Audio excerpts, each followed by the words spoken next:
Ahora en video y DVD.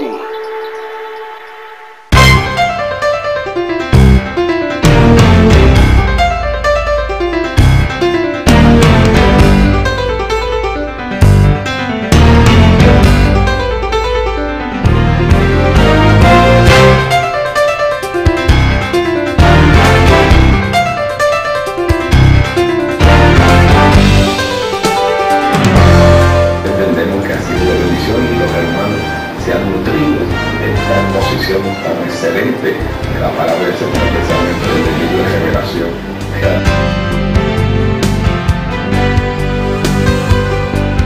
Expresión de esa palabra que comúnmente llamamos la supremacía. La supremacía no es otra cosa sino que el deseo e interés que el hombre ha manifestado de realizar su autoridad sobre su semejante.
Del Hijo y del Espíritu Santo. Amén.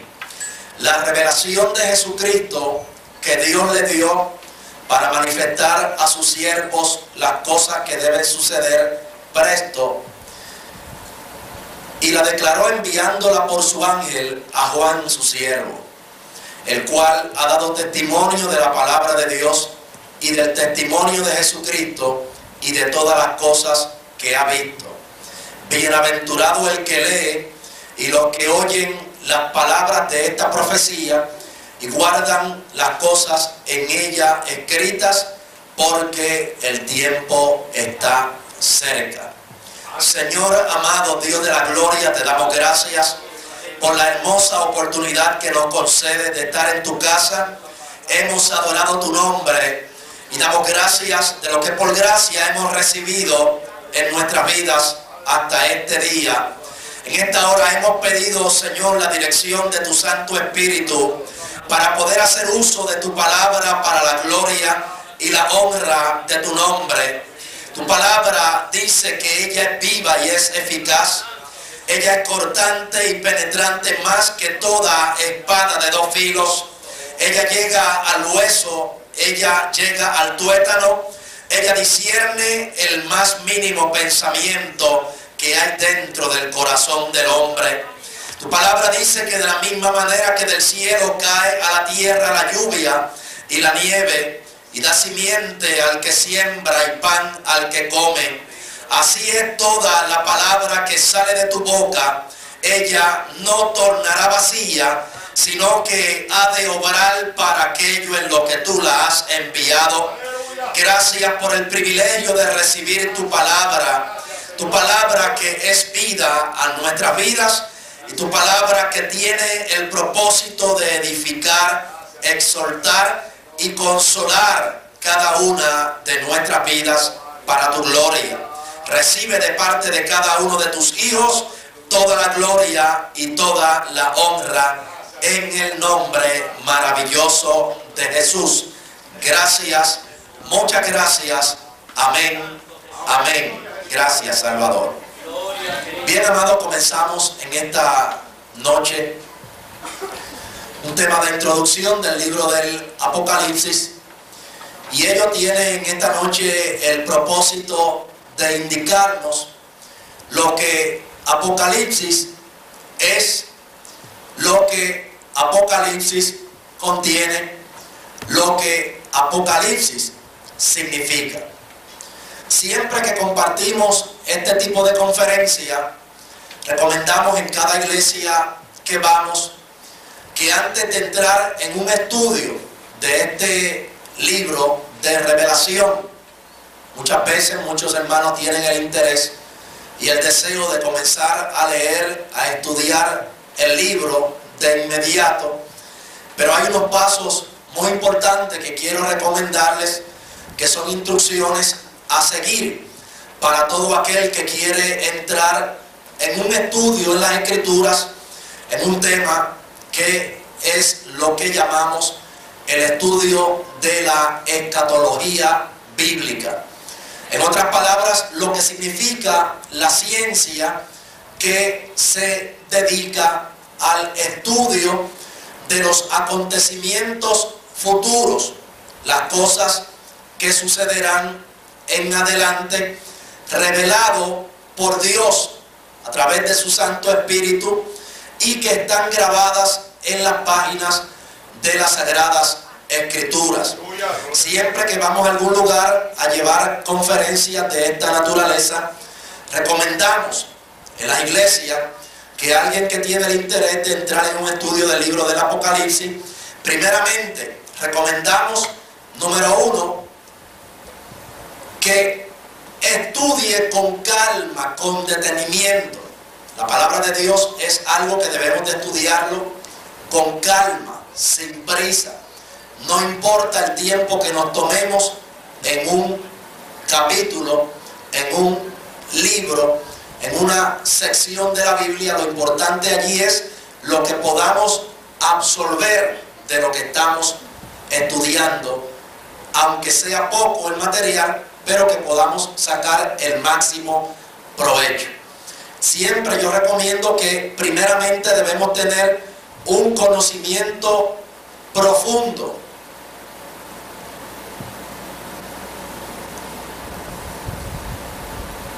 de las escrituras del Pentateuco. Las escrituras del Pentateuco son sencillamente los 5 primeros libros que aparecen en las escrituras, escritos por Moisés, comenzando en el libro de Génesis y terminando en el libro de Deuteronomio. El libro de Génesis, el libro de Éxodo, el libro de Levítico, el libro de Números y el libro de Deuteronomio. Es bien importante que conozcamos el material, la información que allí aparece, como también es bien importante que conozcamos la parte histórica, que conocemos como los libros históricos en la Biblia, que son los libros que comprenden en adelante desde el libro de Jueces hasta el libro de Esther, y sucesivamente las partes que van en el Antiguo Testamento, que son las 5 divisiones principales de las Escrituras. La tercera sección del Antiguo Testamento, que es lo que conocemos como los llamados libros poéticos, que son los libros que comprenden desde el libro de Job hasta el libro de Cantares. Eso es bien importante, que podamos conocer información respecto a cada una de esas secciones en las Escrituras. Borro un poco arriba para seguir escribiendo en la parte de aquí y darle otros detalles muy importantes.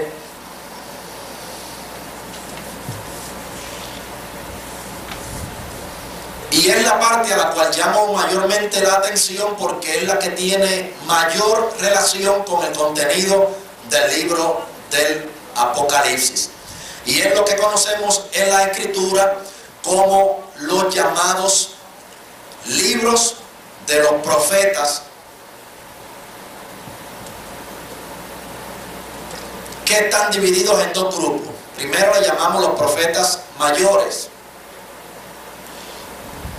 que son también 5 libros. Son exactamente los libros desde Isaías en adelante, Jeremías, el libro de Lamentaciones, el libro de Ezequiel y el libro del profeta Daniel.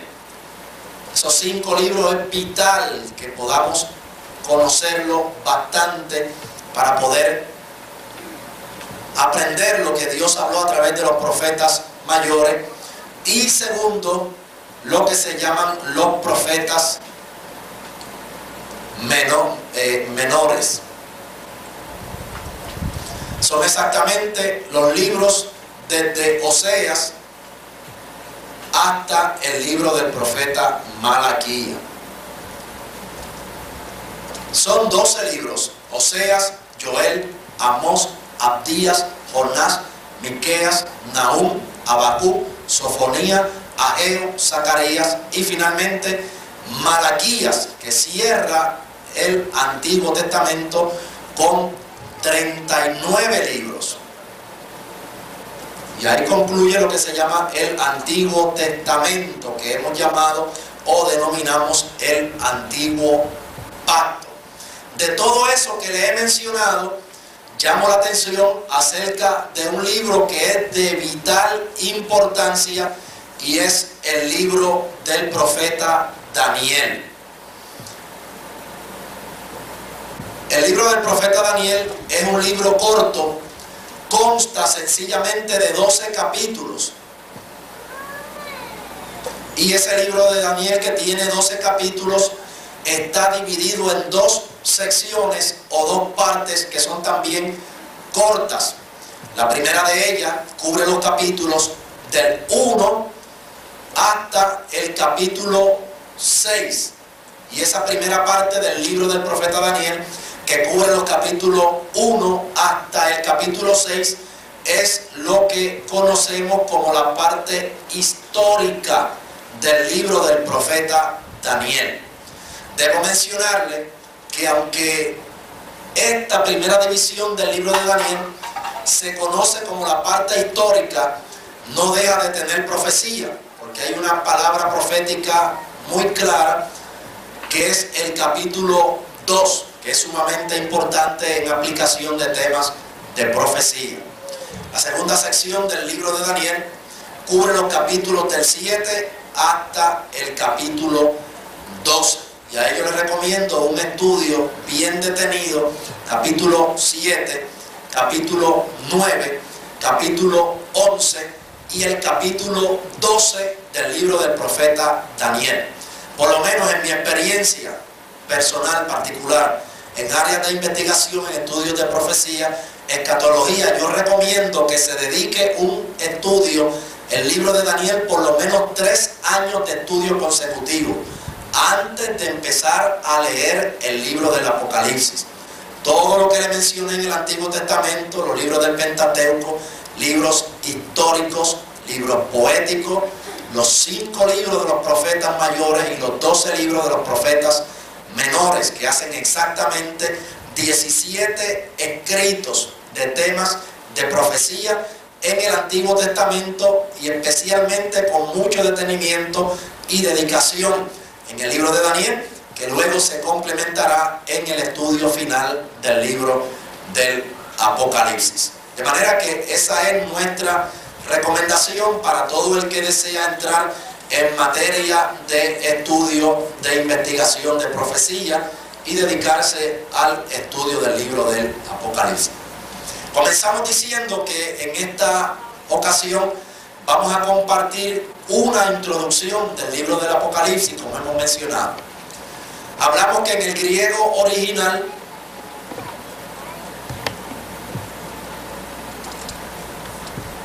como se escribió el Nuevo Testamento. El Nuevo Testamento fue escrito en griego, el Antiguo Testamento fue escrito en hebreo, con excepciones de partes del capítulo o del libro del profeta Daniel que fueron escritas en arameo.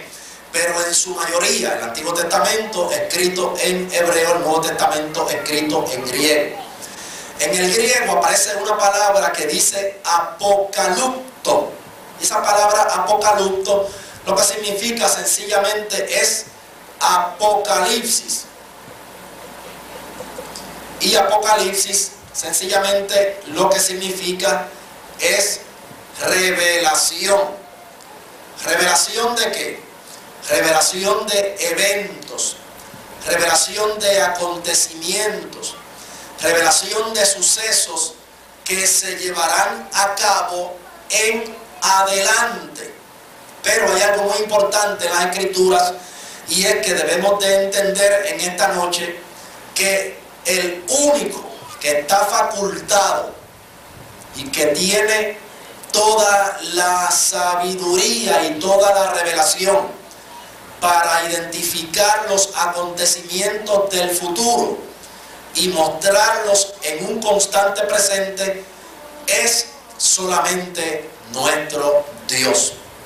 Hay una palabra que me llama mucho la atención que aparece en Deuteronomio 29:29, que dice las Escrituras de la siguiente manera allí: las cosas secretas que no son reveladas pertenecen solamente a nuestro Dios.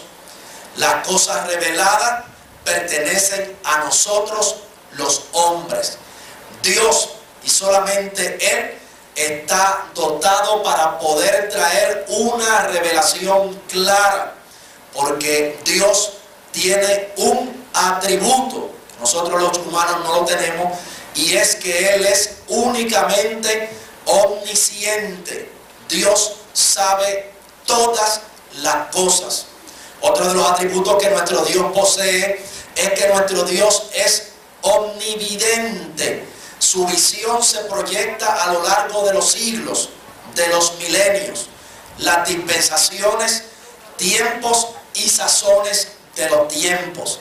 Nuestro Dios tiene una revelación única, y es por eso que vamos a mencionar dentro del escrito del libro del Apocalipsis una escritura que se conoce como un libro proléptico.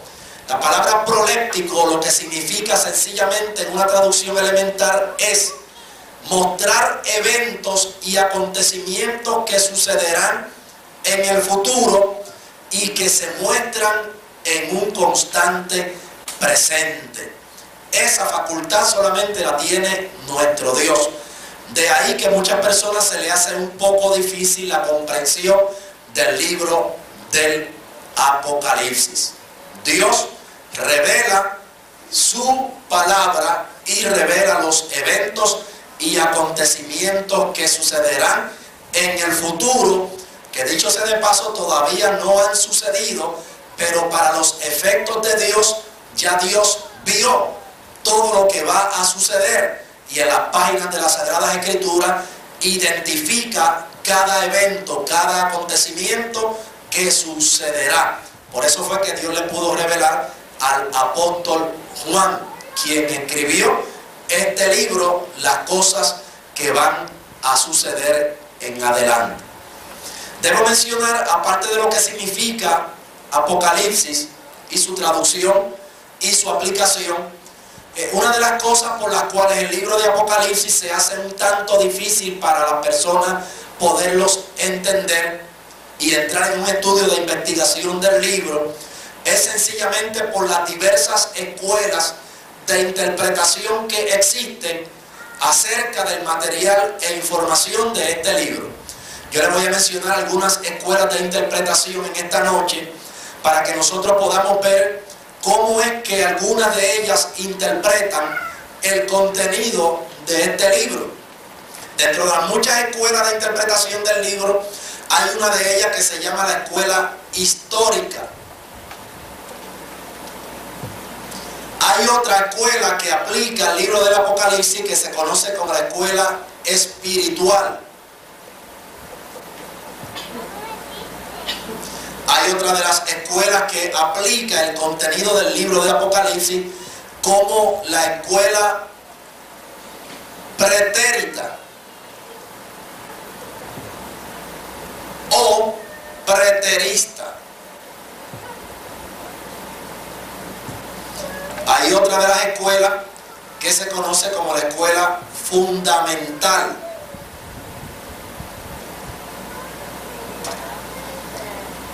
Y ahí tenemos las diferentes escuelas que aplican el contenido del libro del Apocalipsis. Cuando la escuela histórica analiza el contenido del libro, nos enseña que todo lo que aparece en los 22 capítulos del libro del Apocalipsis, desde el 1 hasta el 22, es un material solamente histórico de cosas que sucedieron en el pasado. No tiene ningún tipo de aplicación en el tiempo presente, ni mucho menos tendrá ninguna aplicación a los tiempos del futuro. Ellos aplican todo su contenido meramente en una forma histórica del pasado. Otra de las escuelas es la que se conoce como la escuela espiritual.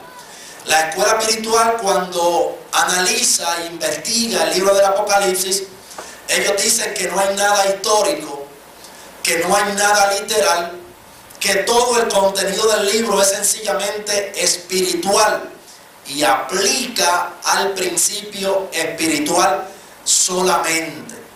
Otra de las escuelas, que es la que se conoce como la escuela pretérita o la escuela preterista, que es lo que llamamos una escuela que hace el principio de una aplicación de una dualidad, porque lo que hace es que recoge parte de la escuela histórica, recoge parte de la escuela espiritual. Entonces dice que Apocalipsis es tanto histórico como es tanto también espiritual, y ahí hace uso de dos aplicaciones en su interpretación. Y finalmente la última de las escuelas es la que se conoce como la escuela fundamentalista. Esa es la escuela y la interpretación a la cual nosotros y la mayoría de nuestras congregaciones nos inclinamos, porque la escuela fundamentalista es la que enseña que Apocalipsis tuvo una aplicación pasada, histórica. Enseña que Apocalipsis tiene una aplicación en el presente y enseña que Apocalipsis tendrá una aplicación también en el futuro. Y yo entiendo que de todas estas escuelas que hemos expresado aquí en la pizarra, la que es más correcta en términos de aplicación es sencillamente la escuela fundamental. Por eso fue que el Señor le dijo a Juan en Apocalipsis 1:19 de la siguiente manera: escribe en un libro, número 1, las cosas que has visto, número 2, las cosas que son, y número 3, las cosas que serán después de esta. Las cosas que has visto aplica a las cosas del pasado, las cosas que son aplica a las cosas del presente, y las cosas que serán aplica a las cosas del futuro. De manera que la escuela fundamentalista o la escuela fundamental entendemos que es la más correcta dentro de las múltiples escuelas de interpretación que hay acerca del contenido del libro del Apocalipsis. Debemos entender en esta noche que el libro del Apocalipsis viene por vía de revelación. Dios comparte su revelación en una forma que es lo que se conoce como una forma subordinada, o le llamamos un estatus de subordinación. Si vamos a darnos cuenta, cada uno allí en Apocalipsis capítulo 1 y el verso número 1, la escritura lo define de la siguiente manera. Comienza diciendo: la revelación de Jesucristo que Dios le dio para manifestar a sus siervos las cosas que deben suceder presto, y la declaró enviándola por su ángel a Juan, su siervo. Solamente en el primer verso del capítulo 1 del Apocalipsis vamos a ver cómo es que Dios comparte esta revelación con nosotros. Inicialmente la revelación viene de parte de Dios. Dios Dios es el Padre quien crea y revela a Jesucristo, quien es el Hijo, y Jesucristo redime. Luego esta revelación Jesucristo la comparte con el ángel, y en cuarto lugar el ángel está compartiendo esa revelación con Juan, y finalmente Juan se la está compartiendo ¿a quién? A cada uno de nosotros, el cuerpo de Cristo llamado la iglesia. En otras palabras más sencillas, la revelación del libro del Apocalipsis comienza con Dios y termina con nosotros. Por eso es que se manifiesta en una forma subordinada, en un estatus de subordinación. Dios Padre quien crea, revela a Jesucristo el Hijo. Cristo comparte la revelación con el ángel la comparte a Juan, y Juan finalmente la comparte a la iglesia. Y ahí tenemos el modo como se manifiesta la revelación del libro del Apocalipsis, comenzando con Dios y concluyendo con cada uno de nosotros. En adelante debemos darnos cuenta que allí hay unas palabras que están siendo declaradas de parte del Señor en los contextos que continúan. Hablando de Juan, sabemos que Juan fue un mártir por predicar el Evangelio de Cristo. Fue llevado a la isla de Patmos aproximadamente para el año 96 de la era cristiana, y allí fue llevado con el propósito de ser torturado por predicar la palabra del Señor. Allí el Señor, como dice él en el verso 2, fue aquel que da testimonio de la palabra de Dios y del testimonio de Jesucristo y de todas las cosas que ha visto. En el verso 3 Él nos está compartiendo una palabra, y es la palabra bienaventurado. Él está indicando que es bienaventurado el que lee, y es bienaventurado también el que oye las palabras de las profecías de este libro. En otras palabras más sencillas, todos los que estamos aquí en esta noche somos bienaventurados, porque todos estamos leyendo la palabra de la profecía de este libro, y todos estamos escuchando la palabra de la profecía de este libro. Esa palabra bienaventurado tiene 5 aplicaciones en la traducción original del griego del Nuevo Testamento. La palabra bienaventurado significa dichoso. La palabra bienaventurado significa feliz. La palabra bienaventurado significa recompensado.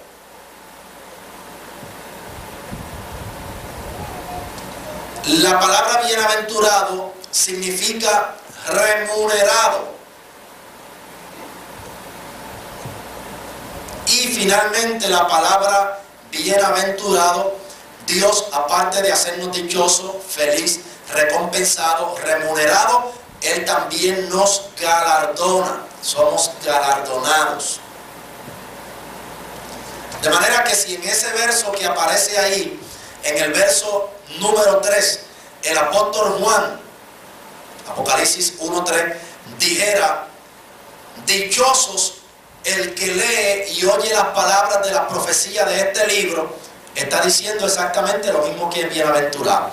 O si dijera también feliz el que lee las palabras de la profecía de este libro, está diciendo exactamente lo mismo. Si dijera recompensado, remunerado o galardonado, también está diciendo exactamente lo mismo, porque en el griego original, lo importante allí en la traducción original griega es que la palabra tiene unas mayores aplicaciones. La revelación es más amplia y es más clara. Por tanto, allí somos dichosos, somos felices, somos recompensados, somos remunerados y somos también galardonados. Cristo usó 9 veces la palabra bienaventurados cuando comenzó su enseñanza en el Sermón del Monte, en la introducción del capítulo 5 del Evangelio según San Mateo. 9 veces Cristo usó allí aquella palabra. Él dijo: bienaventurados los pobres, bienaventurados cuando dijesen alguna cosa contra nosotros mintiendo, bienaventurados los que tienen hambre y sed de justicia, bienaventurados los de limpio corazón, porque ellos verán a Dios. Bienaventurados 9 veces Cristo dijo allí: son dichosos, felices, galardonados, remunerados y tienen paz, cada uno de aquellos que tienen un limpio corazón, como aquellos de los cuales se diga cualquier cosa contra ellos mintiendo. Y los mansos son bienaventurados, porque ellos recibirán la tierra por heredad. En los contextos que continuamos en adelante, nos vamos a dar cuenta allí que hay uno de los versos que quiero llamar la atención, y es el verso que aparece en el verso número 4. En el verso número 4 aparece allí la siguiente palabra: Juan, a las 7 iglesias que están en Asia, gracia sea con vosotros y paz del que es y que era y que ha de venir, y de los 7 espíritus de Dios que están delante de su trono. Quiero mencionar algo brevemente acerca de esa palabra que aparece en el verso 4, y es lo que la Escritura identifica como los 7 espíritus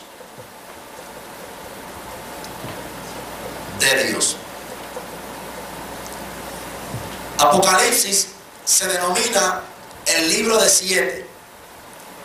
7 sellos, 7 copas, 7 trompetas, 7 colores, 7 manifestación de reconocimiento, de engrandecimiento, de alabanza al Señor, 7 trompetas, 7 en múltiples ocasiones está siendo mencionado constantemente en este libro. Yo quiero llamar la atención acerca de lo que identifica Apocalipsis 1:4 como los 7 espíritus de Dios. Casi en ninguna de las congregaciones que vamos a compartir esta conferencia, ninguno de los que allí están escuchando esta conferencia puede identificar en la palabra de Dios cuáles son los 7 espíritus de Dios. Y a mí me interesa que en esta noche, por lo menos si usted aprende de todo lo que estamos diciendo aquí, solamente eso, usted puede sacar una A en este examen de esta noche. Solamente hay que buscar la palabra del Señor en el libro del profeta Isaías. En el capítulo 11 del libro de Isaías, y el verso número 2, cuando se habla de los 7 espíritus de Dios, se habla de lo que se conoce como la llamada manifestación séptupla, que se manifiesta en toda su forma de identidad en cuanto a lo que nuestro Dios es en términos de la manifestación de su espíritu. Vamos allí a la escritura todos, Isaías capítulo 11 y el verso número 2. Es la única parte de la Biblia que menciona cuáles son los 7 espíritus de Dios, que los identifica. Aunque Apocalipsis los menciona en varias ocasiones, no identifica cuáles son. Es ahí la importancia de por qué cuando estudiamos la Biblia nos damos cuenta que una parte de la escritura se complementa con otra. A pesar de los diferentes miles de años que hubieron entre un escritor y otro, a pesar de las diferencias de lenguaje y la diferencia del medio ambiente entre un escritor del Antiguo Testamento y un escritor del Nuevo Testamento. Allí en Isaías capítulo 11, el verso número 2, lee la escritura de la siguiente manera: y reposará sobre él espíritu de Jehová, número 1. 2, espíritu de sabiduría. 3, espíritu de inteligencia. 4, espíritu de consejo. 5, espíritu de fortaleza. 6, espíritu de conocimiento. Y 7, espíritu de temor de Jehová. Ahí están los 7 espíritus de Dios, que aunque Isaías no nos está identificando cuáles son, ni Juan, o sea, Isaías los está identificando, Juan los menciona, pero solamente Isaías 11:2 es el único que los identifica. De manera que esto vamos a estarlo viendo en muchas ocasiones en el libro del Apocalipsis, como se está mencionando también 7 iglesias que las estaremos estudiando en el capítulo 2 y el capítulo 3.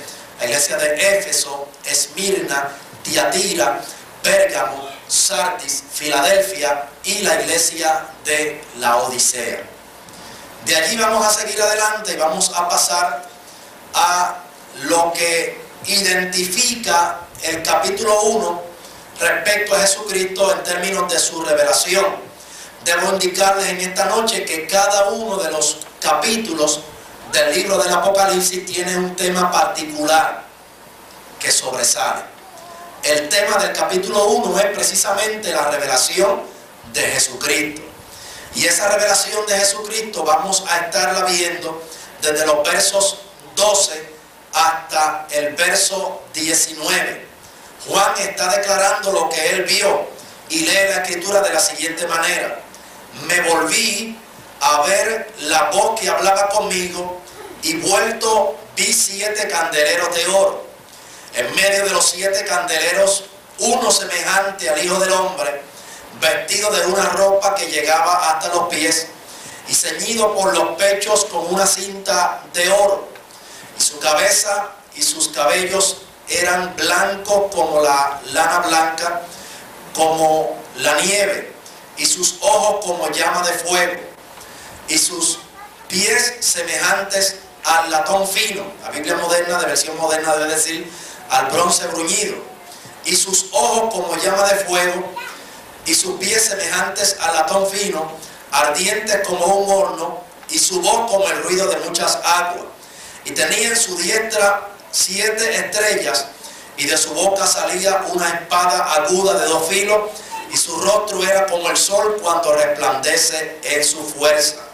Cuando yo le vi, caí como muerto a sus pies, y él puso su diestra sobre mí, diciéndome: no temas, yo soy el primero y el último, y el que vivo y he sido muerto, y he aquí que vivo por los siglos de los siglos. Amén. Y tengo las llaves del infierno y de la muerte. Escribe las cosas que has visto, las que son y las que han de ser después de esta. Esa revelación que aparece ahí desde los versos 12 hasta el verso 19 no es una teofanía. En el Antiguo Testamento Dios utilizó 10 formas diferentes para hablar a los hombres. En el Antiguo Testamento los hombres no tenían el gran privilegio que nosotros tenemos hoy día de tener la palabra de Dios, la Biblia, la revelación escrita. Por tanto, ellos dependían de visiones, dependían de revelación, dependían de sueños, dependían de profetas, dependían de videntes, dependían del Urim, dependían del Tumim, dependían de las teofanías y dependían también del tipo y también del antitipo. 10 formas usadas por Dios para hablar al hombre en diferentes maneras, precisamente para que nadie tenga excusas ante la presencia de nuestro Dios. Nosotros, la iglesia, tenemos el gran privilegio, como dice el escritor de los Hebreos, capítulo 1, verso 1 y el verso 2, de la siguiente manera: Dios, habiendo hablado a nuestros padres en otro tiempo, ahora a nosotros, hablando de la iglesia, nos ha hablado a través de su Hijo Jesucristo, el cual es el creador de todas las cosas y aquel por el cual todas las cosas subsisten. De manera que nosotros damos gracias a Dios porque no dependemos de una revelación, de una visión, de un vidente, de una teofanía. Dios ha usado para la iglesia la más amplia y completa revelación que haya sido utilizada. La persona de Jesucristo, el cual es el creador de todas las cosas y aquel que debemos darle toda la gloria y toda la honra, sabiendo que solamente Él es merecedor de ella.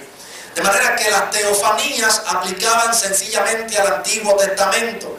Esto no es una teofanía, esto es una revelación clara que el apóstol Juan está viendo y está identificando al Señor con una apariencia de brillantez. Dice que su rostro era brillante, sus ojos eran penetrantes, que tiene una visión escrutadora, una visión penetrante. Nada se puede ocultar de su vista. Él todo puede escrutarlo, todo puede escudriñarlo. Su cabello blanco como la blanca nieve, lo que significa en el Apocalipsis un color que implica pureza y plena santidad. Y también una tremenda corona de oro, que significa la realeza o implica la plenitud de la deidad.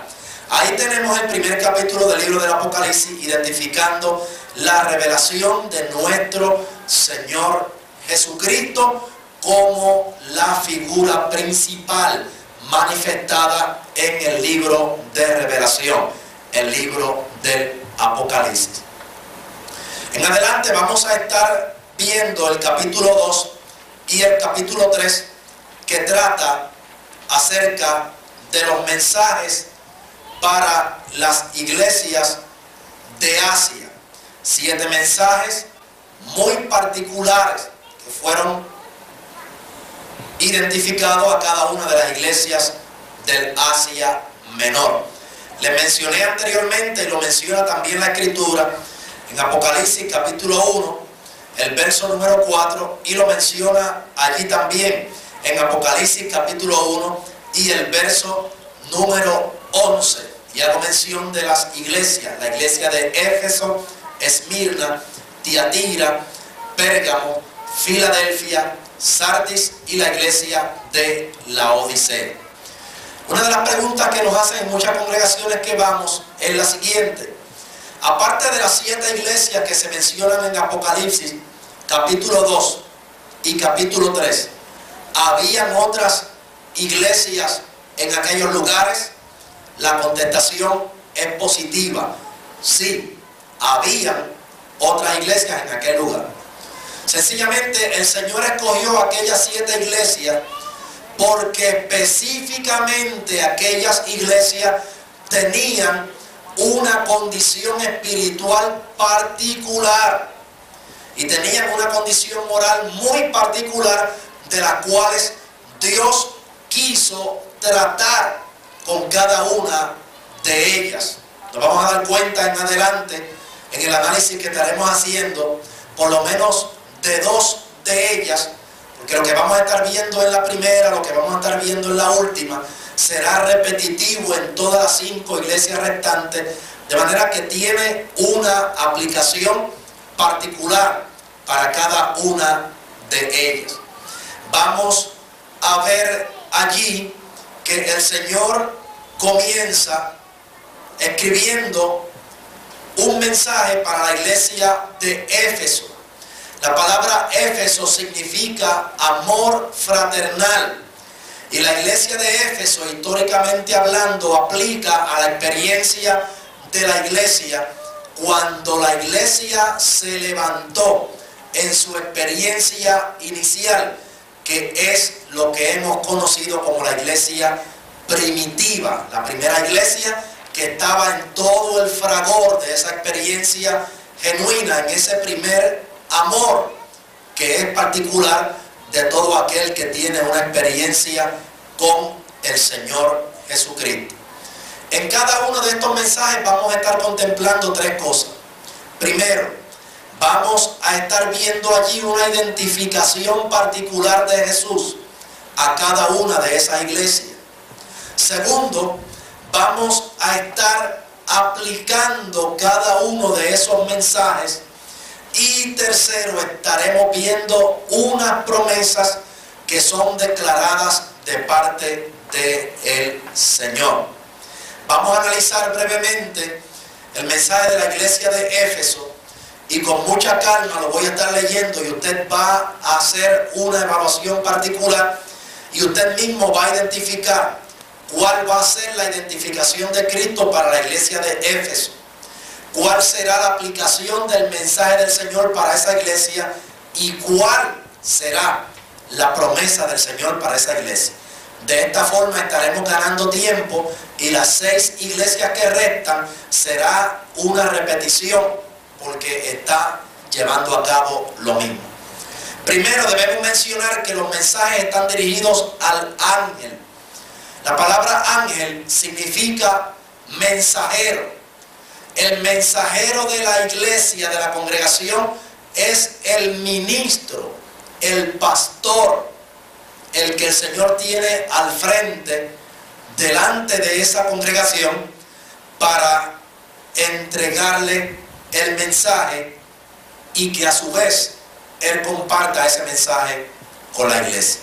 Por eso es que Apocalipsis capítulo 2, verso 1, dice de la siguiente manera: escribe ¿a quién? Escribe al ángel de la iglesia. O sea, escríbele al ministro de la iglesia, escríbele al pastor de la iglesia de Éfeso en este caso. El que tiene los 7 estrellas en su diestra, el cual anda en medio de los 7 candeleros de oro, dice estas cosas. Esa palabra que aparece ahí es la identificación del Señor para la iglesia de Éfeso.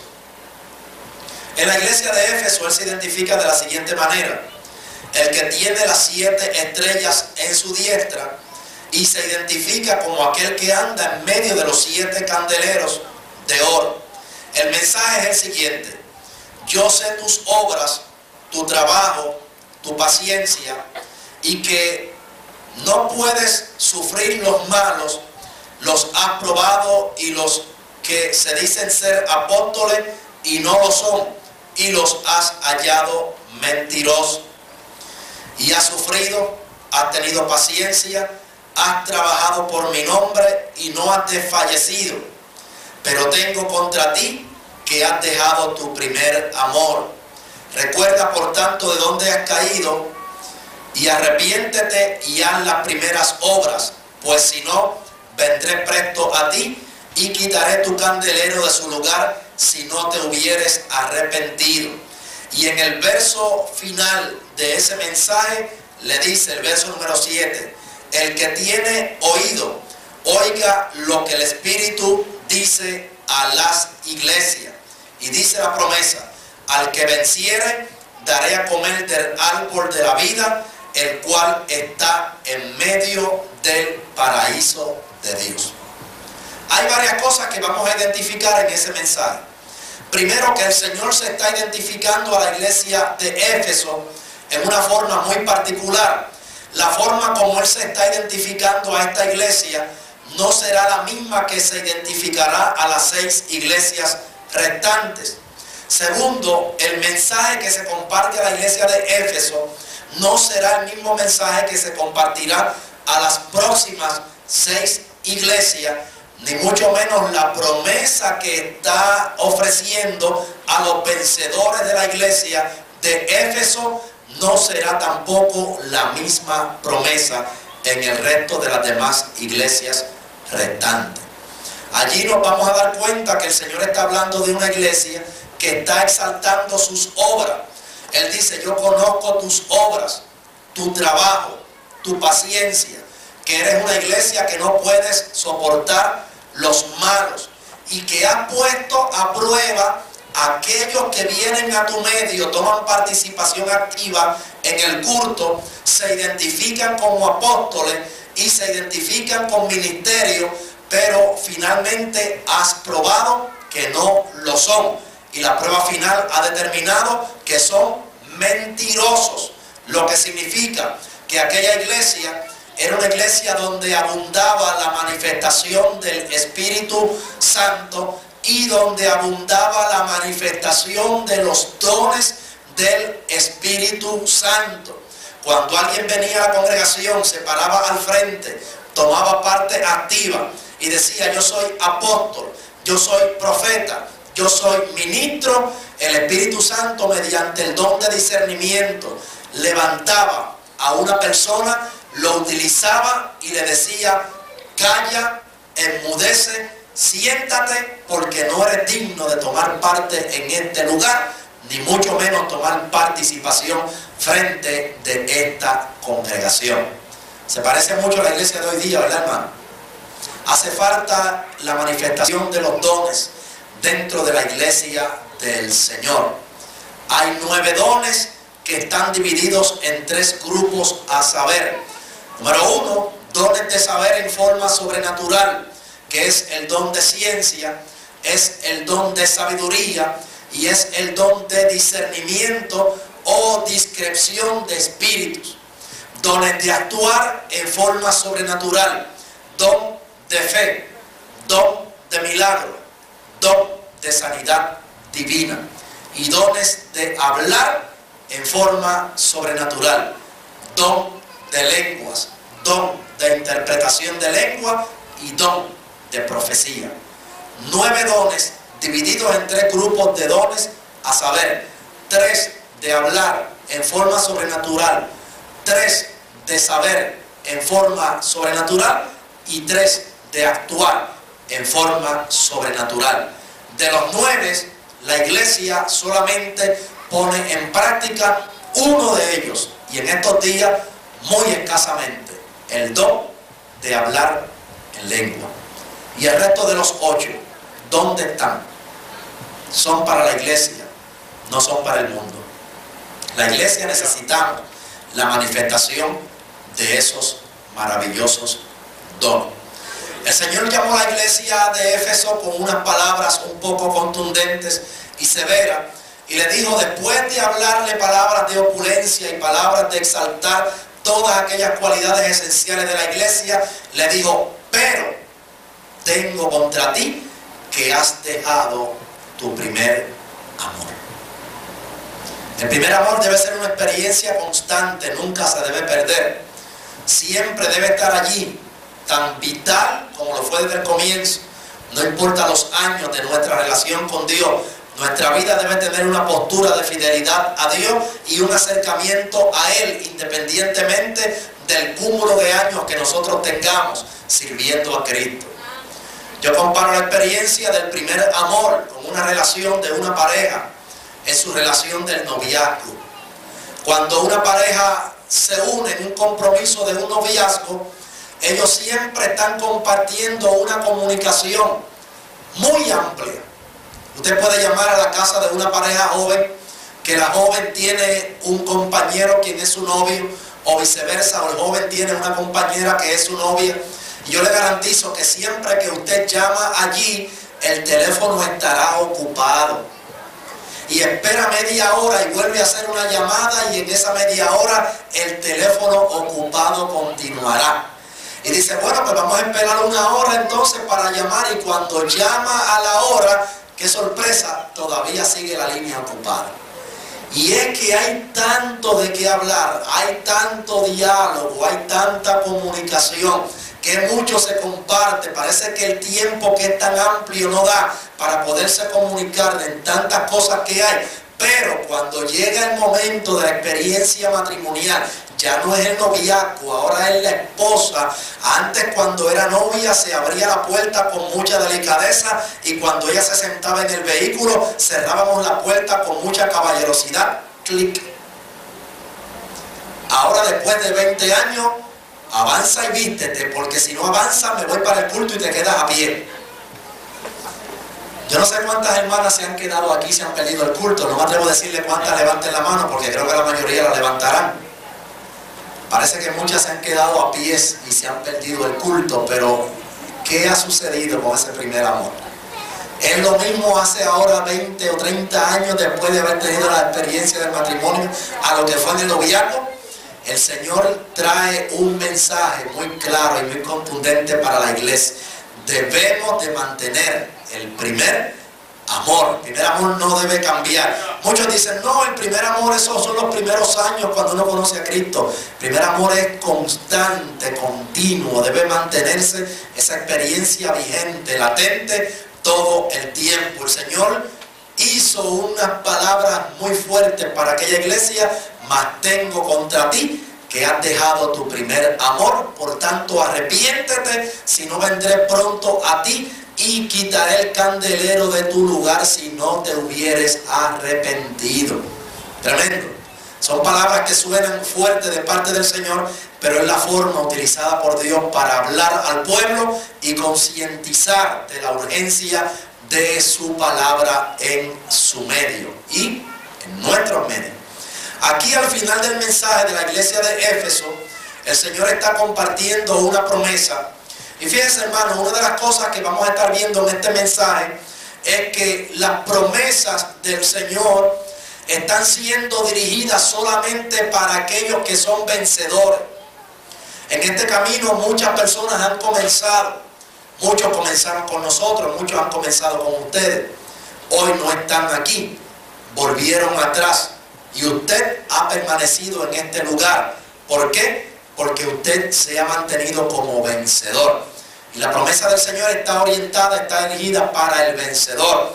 Aquí a la iglesia de Éfeso, el Señor está diciendo a cada uno de los vencedores de aquella iglesia unas palabras y unas promesas muy hermosas y unas palabras muy bonitas. El verso 7. Al que venciere, le daré a comer del árbol de la vida, el cual está en medio del paraíso de Dios. En esta aplicación de estos mensajes del Apocalipsis, capítulo 2 y capítulo 3, quiero compartirles en esta noche una clave que hago uso de ella, debo decir, para que se les facilite comprender lo que se conoce como los 6 períodos generales de la iglesia. Voy a mencionar brevemente.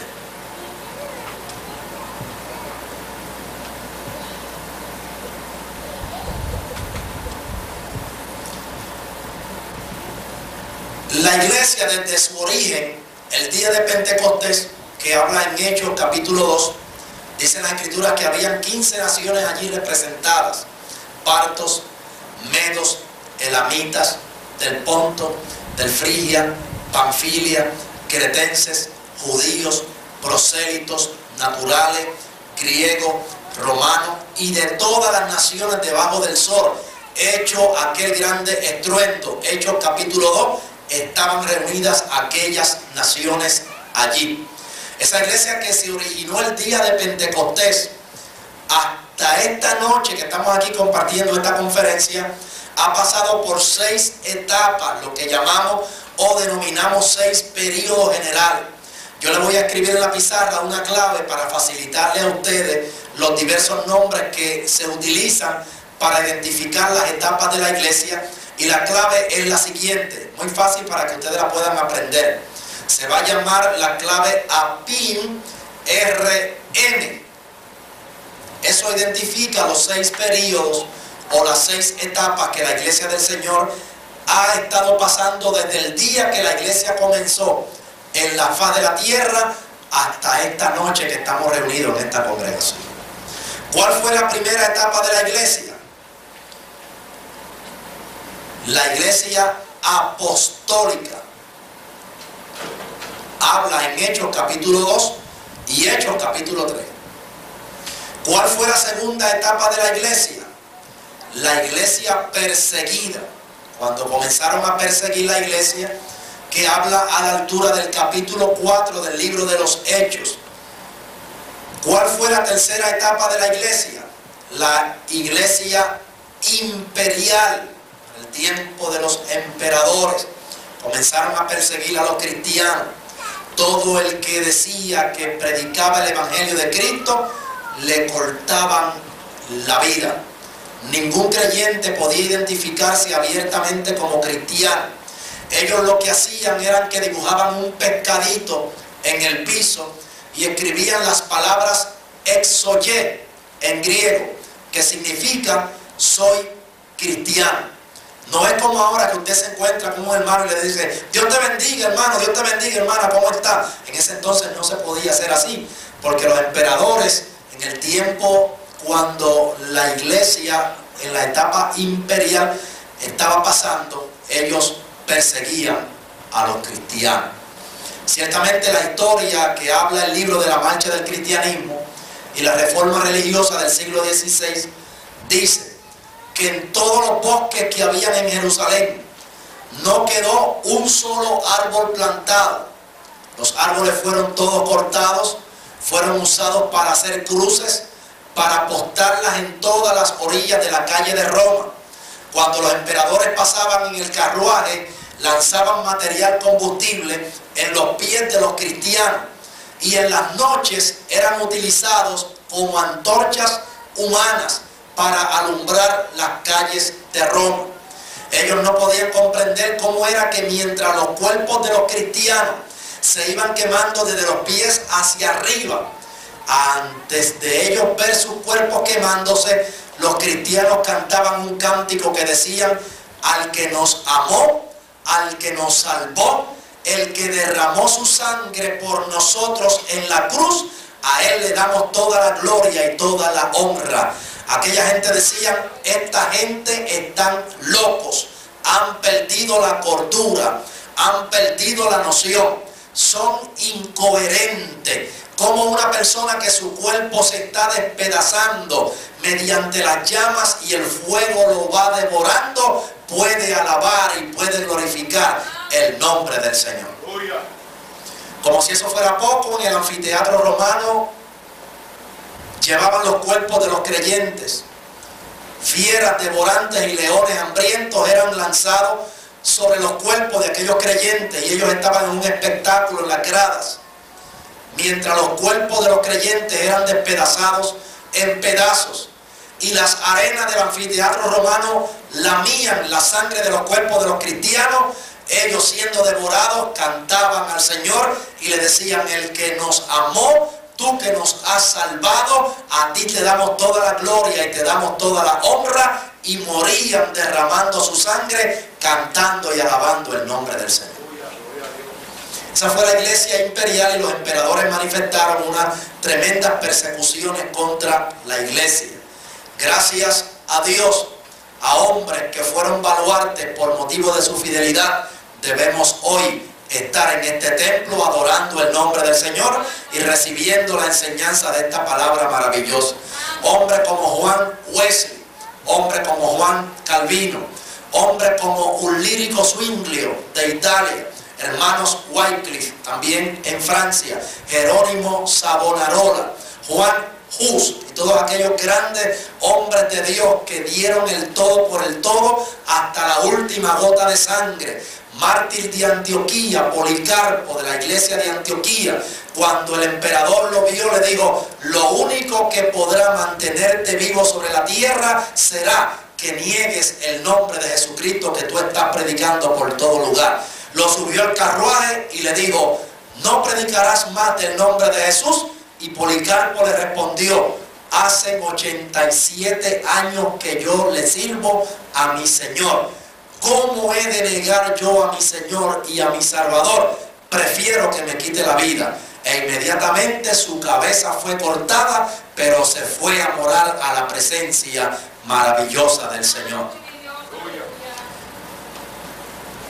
La iglesia medieval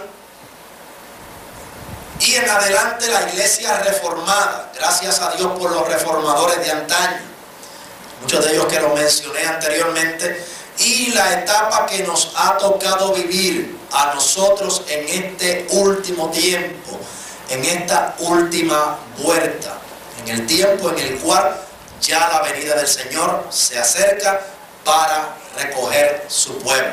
El tiempo que vivimos, la iglesia se llama o ha quedado identificada como la iglesia moderna. Y es la etapa espiritual más crítica y agónica que la iglesia ha podido vivir a través de todos los tiempos.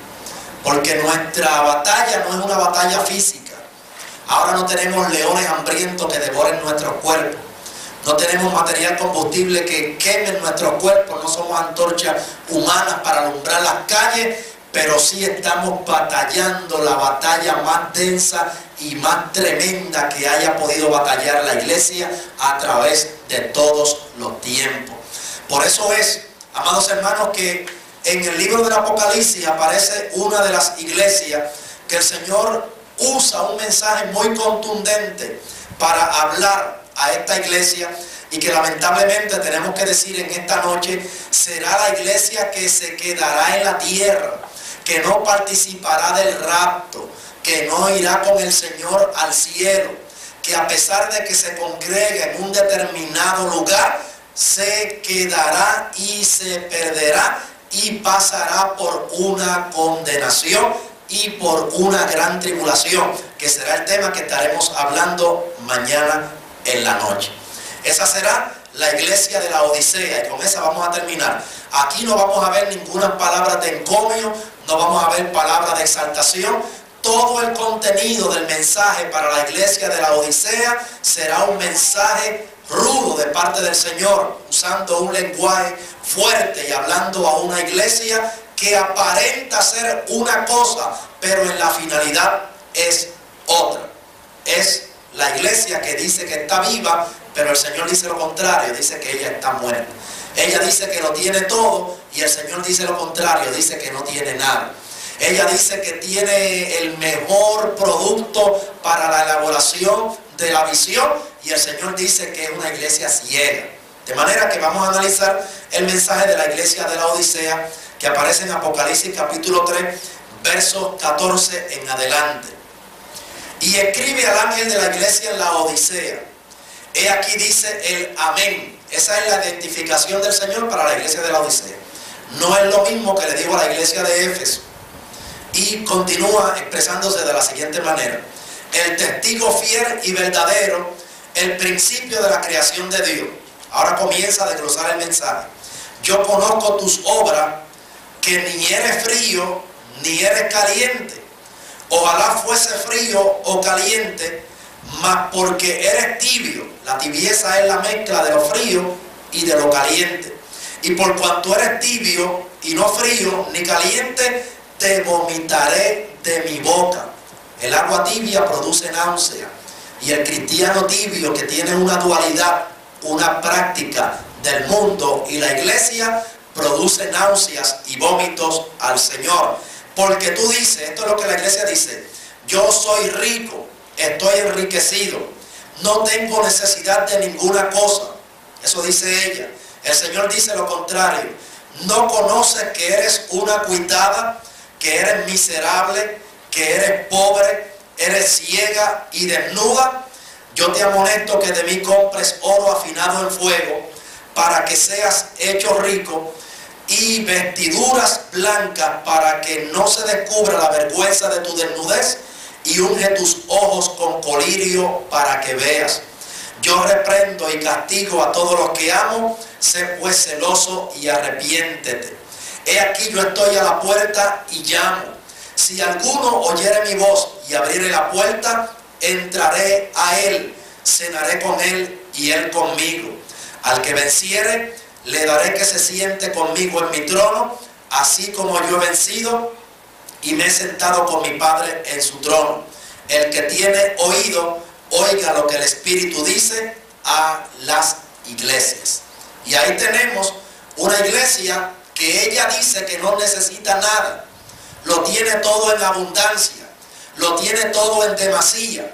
Ella dice que es rica, y esa riqueza de la cual ella habla es una riqueza material, porque la riqueza espiritual, cuando el Señor la analiza, dice que es totalmente pobre. Debo decir, es una iglesia paupérrima, que es el estatus más pobre que pueda existir en persona alguna. El grado más degradante en posición de pobreza se llama la condición paupérrima. Esa fue la iglesia de la Odisea, y esa será la iglesia que cuando el Señor venga a recogerla, quedará en la tierra. ¿Por qué se quedará? Número uno, porque tendrá su nombre escrito en la secretaría de la iglesia. No tendrá su nombre escrito en el libro de la vida. La iglesia del Señor que se va con Cristo en el rapto será la iglesia que tiene el nombre escrito en el libro de la vida, independientemente de que su nombre esté o no en el libro de la secretaría de la iglesia. Aparte de eso, debemos darnos cuenta en esta noche que aquella iglesia se jactaba porque ellos producían en el territorio de la Odisea un ungüento que se utilizaba para la visión. Las personas que carecían de una buena visibilidad, ellos producían un ungüento que era muy favorable para ayudar a la visión. Ese ungüento en la Odisea se llamaba colirio, pero a pesar de que ellos tenían la producción de ese material, el Señor los encontró ciegos. Le dijo: tú eres ciego, yo te amonesto que de mí compres oro afinado en fuego y unge tus ojos con colirio, para que entonces tú puedas ver el colirio espiritual. Amados hermanos, la iglesia del Señor ha pasado por unas situaciones espiritualmente hablando críticas, devastadoras. Si nosotros comparamos la iglesia del Señor en esta noche y miramos a aquellos que llevamos por lo menos algunos 30 años en el Evangelio hacia atrás, nos vamos a dar cuenta que han surgido unos cambios dentro de la iglesia. Ha cambiado Dios, se ha movido Dios de su trono, ha cambiado Dios su palabra, Dios su lugar de posición y su palabra fue, es y será la misma. En Él no hay mudanza, en Él no hay sombra de variación. Nosotros hemos cambiado. Yo estaba compartiendo en una ocasión una conferencia de capítulo 2 y 3 de Apocalipsis. Y cuando estaba hablando acerca de estas cosas, una hermana levantó la mano y dijo: hermano, yo puedo hacer un comentario acerca de eso que usted acaba de decir en este momento. Yo le dije: claro que sí, hermana, no hay problema. Dijo ella a la congregación: yo fui a Carolina a visitar una iglesia porque estaba viendo que a través de los medios de difusión masiva por la televisión, esta congregación estaba trayendo mucho impacto y mucha atracción en el pueblo de Puerto Rico. Bueno, yo no solamente me conformé con verlo por la televisión, quise ir personalmente a esta iglesia. Para sorpresa mía, cuando yo llego al estacionamiento de aquella iglesia, los vehículos que yo veía allí eran BMW de último modelo, eran Volvos de último modelo, eran Mercedes-Benz de los más caros. No es nada malo tener un buen vehículo, gloria a Dios por eso. Vi todos los mejores vehículos que usted se pueda imaginar. Lo único que yo tengo un Toyotita Ñangara del año 68 que tiene 5 colores. Mi carro tiene el bonete de color relleno gris. El baúl lo tiene de color relleno, color teja. La capota está desmerecida por los rayos del sol. Y ambos extremos de mi carro, uno es rojo y el otro es azul. Y el carro es viejo y tiene 5 colores. Yo llego a aquella congregación, estaciono mi vehículo Ñangara, Toyotita del 68, en derredor de todos aquellos majestuosos vehículos que están allí. Para mi sorpresa, cuando le pasan la parte al ministro de la congregación, lee antes que nada, ni dirigirse a la congregación, un papel. El vehículo, tablilla tal, de múltiples colores, debe ser removido del estacionamiento de nuestra congregación inmediatamente, porque afea el estacionamiento de nuestra congregación. La hermana dijo: ay, Dios mío, Señor, si ese es mi Toyotita Ñangara viejo, ¿cómo yo voy a salir ahora de esta iglesia y que nadie se dé cuenta que ese es mi carro? Ah, bueno, ya yo sé lo que voy a hacer, dijo el hermano. Cuando el pastor le diga a la congregación: vamos a ponernos todos de pie para hacer una oración, y cuando todos cierren la vista para hacer la oración, por ahí me voy yo por la puerta para afuera y nadie se va a dar cuenta que yo salí de aquella iglesia, porque no es la iglesia que yo estaba buscando. Esta es la iglesia de los ricos, de los sobresalientes, de los que todo lo tienen y no les hace falta nada, ni el mismo Señor tampoco ellos necesitan. Y digo, hermano, exactamente lo que usted está hablando en esa palabra, eso lo viví yo en aquella congregación.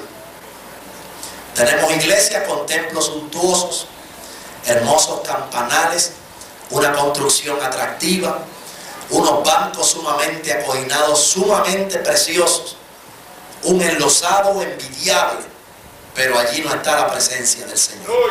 Cristo está ausente de su medio. No hay presencia de Dios en aquel lugar, y en el día que viene, aunque hagan todos los gestos y los ademanes para querer ir al cielo con el Señor, le sucederá como el Señor le dijo a esta iglesia: he aquí yo estoy a la puerta y llamo.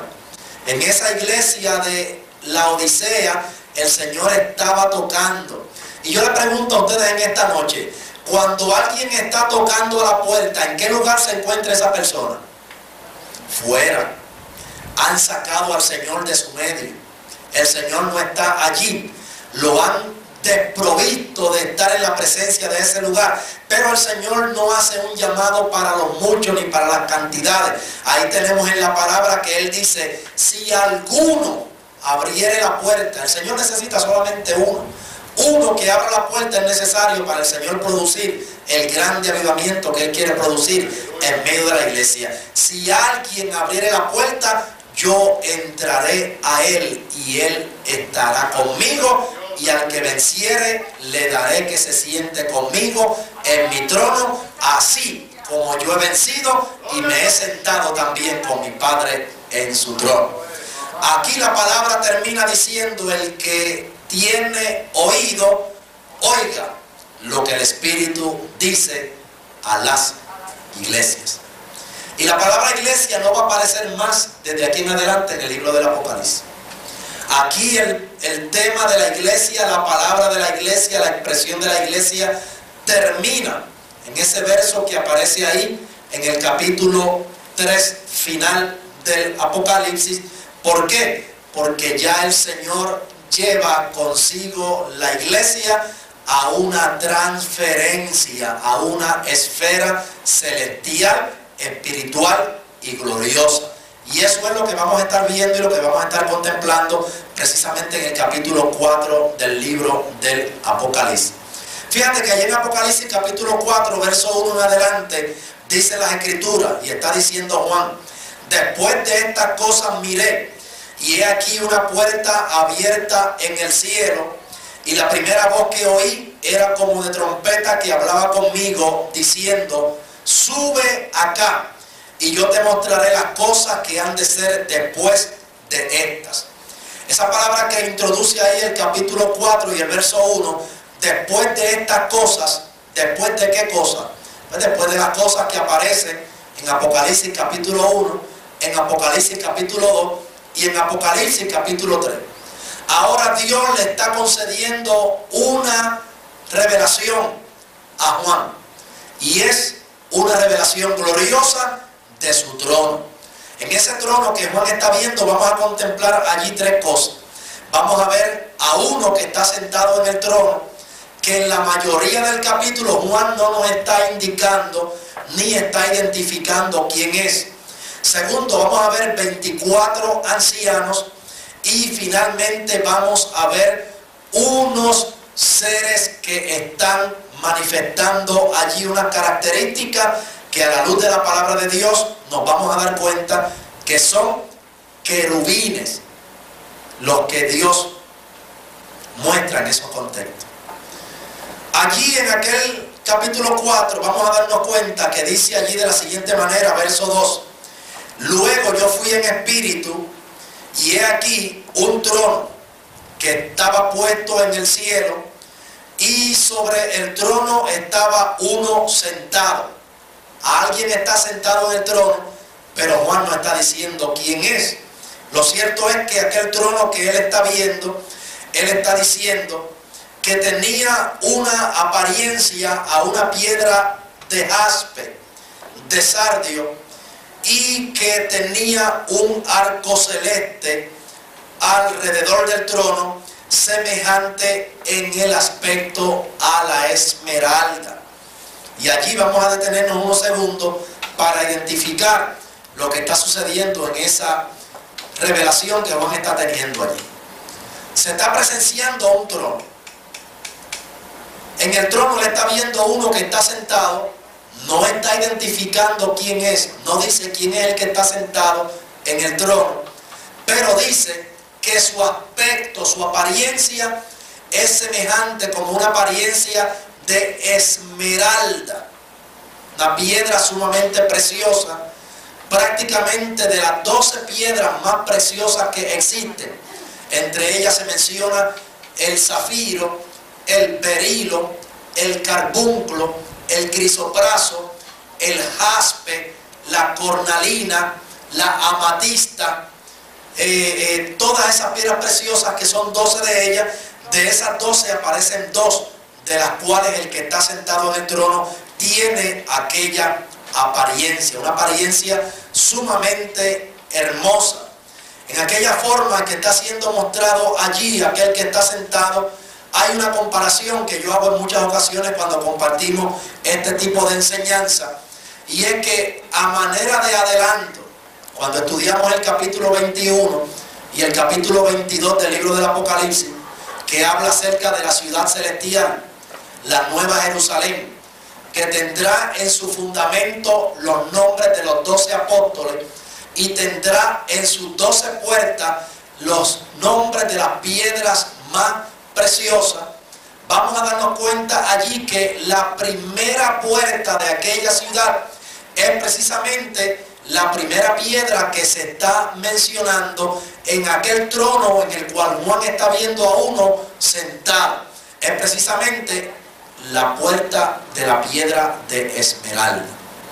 Y en una línea del 1 al 12, el cual el 6 representa el centro, en la ciudad celestial, la puerta número 6 será una puerta de sardio.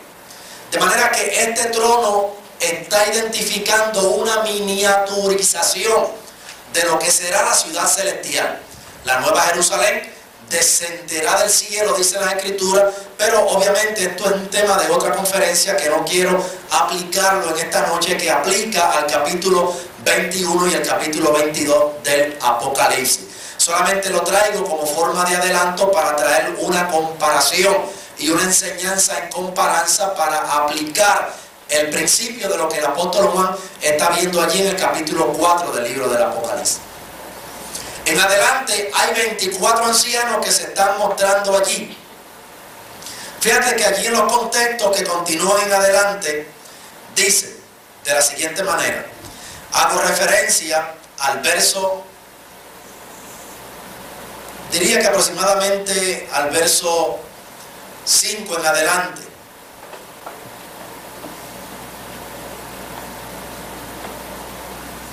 Dice, alrededor del trono había 24 sillas. Y vi sobre las sillas 24 ancianos sentados vestidos de ropa blanca, y tenían sobre sus cabezas coronas de oro, y del trono salían relámpagos, truenos y voces, y 7 lámparas de fuego ardiendo delante del trono, el cual son los 7 espíritus de Dios. Estos 24 ancianos que aparecen allí, nosotros aplicamos este principio de interpretación a una forma doble de la iglesia. El pueblo de Israel fue llamado por Dios para una experiencia particular, como Dios le dijo a Moisés al final del capítulo 19 del libro de Éxodo. La siguiente palabra: ustedes, hablando de Israel, me son un reino de sacerdotes, son gente santa, un pueblo que yo los he sacado de las tinieblas a la luz admirable y gloriosa, para que anuncien las virtudes de aquel que los llamó de las tinieblas a su luz admirable. Israel se identifica como la iglesia antigua, e Israel es un pueblo que está enmarcado en la palabra con 12 tribus. La iglesia del Nuevo Testamento que Cristo originó en Hechos capítulo 2 está identificada mediante los 12 apóstoles. Y ello aplica a la iglesia neo o nuevo testamentaria. En otras palabras más sencillas, la iglesia del Nuevo Testamento. De manera que 12 tribus de Israel identifican la iglesia del Antiguo Testamento, 12 apóstoles del Nuevo Testamento identifican la iglesia del Nuevo Testamento. 12 del Antiguo Testamento, 12 del Nuevo Testamento hacen la totalidad de 24 ancianos que están siendo representada la iglesia en una forma doble en el capítulo 4 del libro del Apocalipsis. Allí tenemos los 24 ancianos identificando las dos iglesias. En adelante tenemos allí unas criaturas que aparecen con una apariencia que es una forma un poco tremendamente terrible. Y dice de la siguiente manera la escritura: delante del trono había un mar de vidrio semejante al cristal, y en medio del trono y alrededor del trono 4 animales llenos de ojos delante y detrás. Los que se dedican al estudio del tema llamado la omniología, es la ciencia que se dedica a estudiar los ovnis, o la ciencia que se dedica a estudiar los objetos voladores no identificados. Dicen que eso que aparece en Apocalipsis capítulo 4 y lo que aparece en el libro del profeta Ezequiel, con ojos por dentro, ojos por fuera, carros que se identifican como carros de fuego, y estas figuras que se identifican en este capítulo 4 son, dicen ellos, seres de objetos voladores no identificados. Nosotros vamos a probar en esta noche por la Biblia que no son ovnis, son querubines. La orden angélica, el ejército celestial, está compuesto, número 1, por ángeles, número 2, por arcángeles, número 3, por serafines, número 4, por querubines, número 5, Miguel, y número 6, Gabriel. Ángeles, arcángeles, querubines, serafines, Miguel y Gabriel. Todos ellos forman la componenda de lo que la Escritura denomina toda la orden angélica. De todos ellos, el único que aparece una sola vez en la Biblia, desde el capítulo 1 de Génesis hasta el capítulo 22 del Apocalipsis, son solamente los serafines, y aparecen solamente en el libro del profeta Isaías, en el capítulo 6, desde los versos 1 hasta el verso 8. La palabra serafines significa seres ardientes. Son, dentro del rango de la orden angélica, aquellos que están dando vuelta alrededor del trono de Dios, y ellos están constantemente, en una forma indetenible, exaltando el atributo de santidad que el Dios nuestro posee. Ellos están bordeando el trono de Dios todo el tiempo, y ellos dicen todo el tiempo: santo, santo, santo, santo, santo, santo, desde la hora de la mañana, santo hasta el mediodía, santo desde el mediodía, santo hasta por la tarde, santo desde por la tarde, santo hasta por la noche. Y eso es una constante alabanza de exaltación de ese atributo de santidad que solamente nuestro Dios posee. Cuando hablo de santidad, hablo de justicia en acción. No hablo de santidad externa o aparente, hablo de santidad genuina, la cual solamente el Dios nuestro lo posee en términos de su esencia y en términos de su naturaleza. Solamente Isaías capítulo 6 menciona a los serafines. Todos los demás que forman parte de la orden angélica, ángeles, arcángeles, querubines, Gabriel y Miguel, están desplazados a lo largo de todo el contenido de las Sagradas Escrituras. De manera que aquí en el capítulo 4 de Apocalipsis estamos viendo algo que sobresale de la palabra del Señor. Y allí está diciendo el apóstol de la siguiente manera: hay 4 animales llenos de ojos delante y detrás, y el primer animal era semejante a un león, tenía una apariencia de león. El segundo animal era semejante a un becerro. El tercer animal tenía cara como de hombre, y el cuarto animal era semejante a un águila volando. Y los 4 animales tenían cada uno por sí 6 alas alrededor, y dentro estaban llenos de ojos, y no tenían reposo ni de día ni de noche, diciendo: Santo, Santo, Santo, el Señor Todopoderoso, que era, que es y que ha de venir. Ahora yo les quiero hacer una pregunta a ustedes en esta noche. Vamos a darnos cuenta en esta ocasión que cada uno de los que aparecen allí representa el ser más sobresaliente dentro de su reino. En esta noche yo pregunto: ¿cuál es el rey dentro del reino de los animales? El león. El león está identificado como el rey de los animales. Dentro del reino de los animales está identificado el león.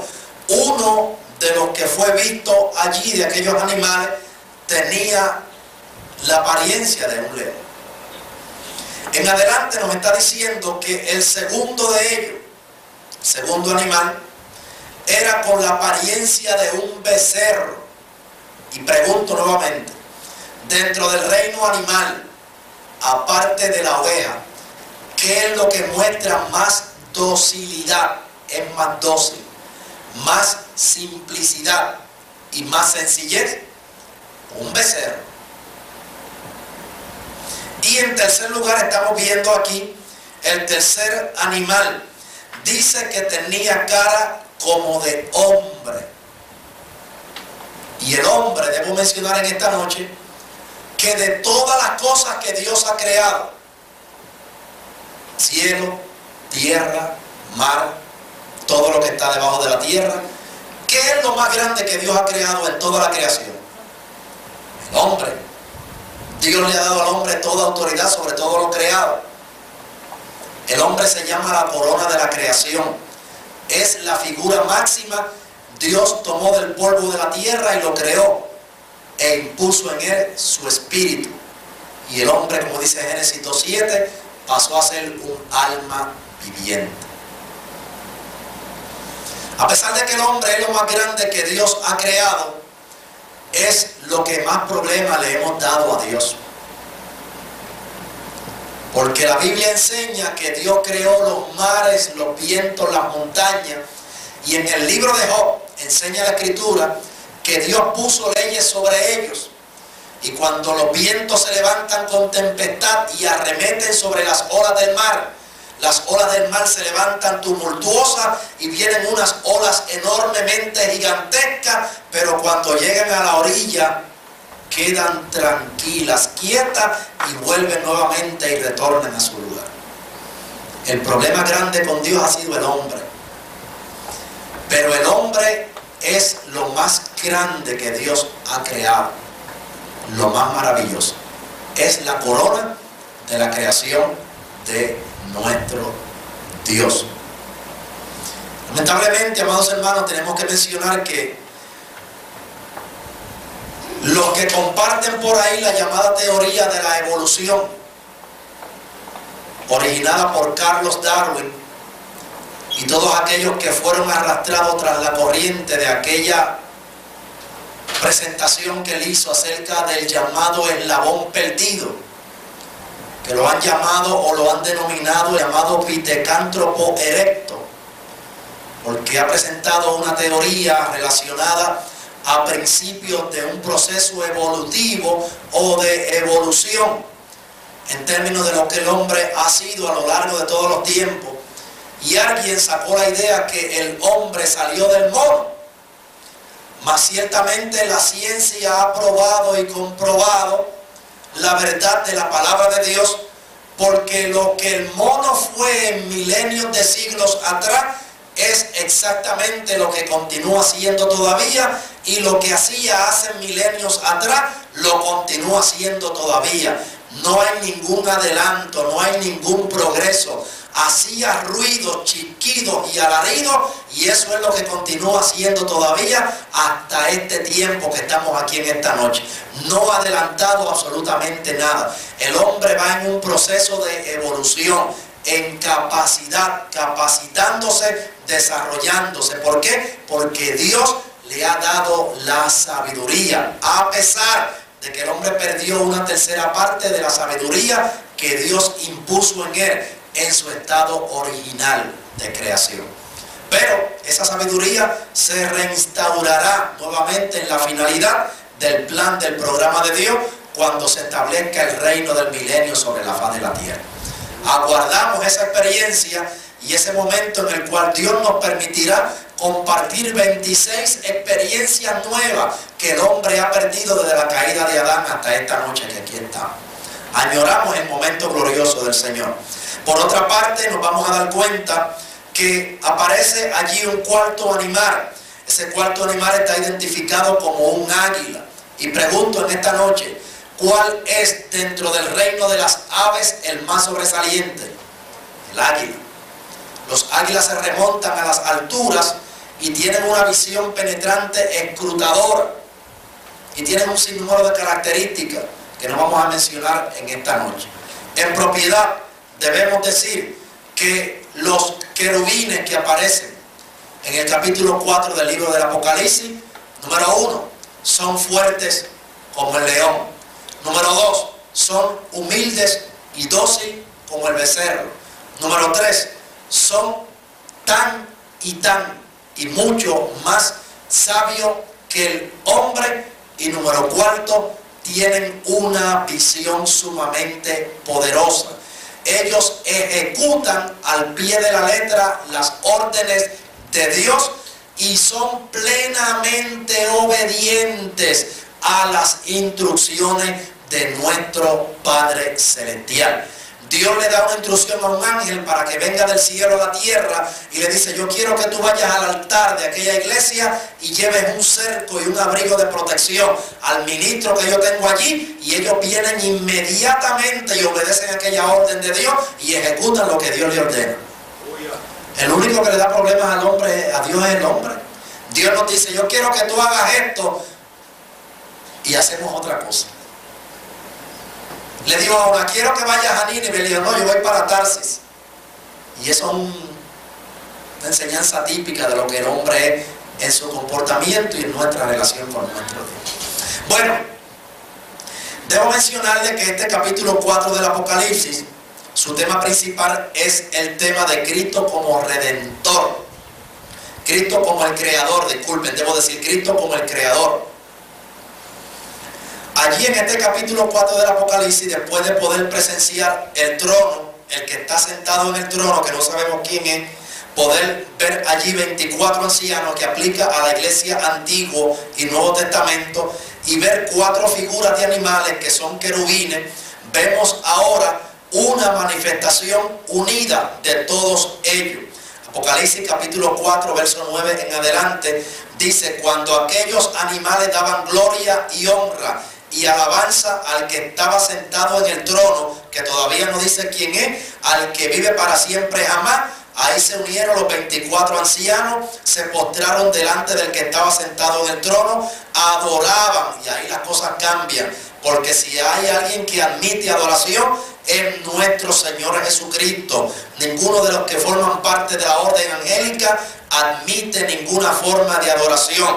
Adoraban al que vive para siempre jamás y echaban sus coronas delante del trono diciendo: Señor, una palabra traducción griega significa curios, digno eres de recibir la gloria, la honra, la virtud, porque tú creaste todas las cosas y por tu voluntad tienen que ser, y cada una de ellas fueron creadas.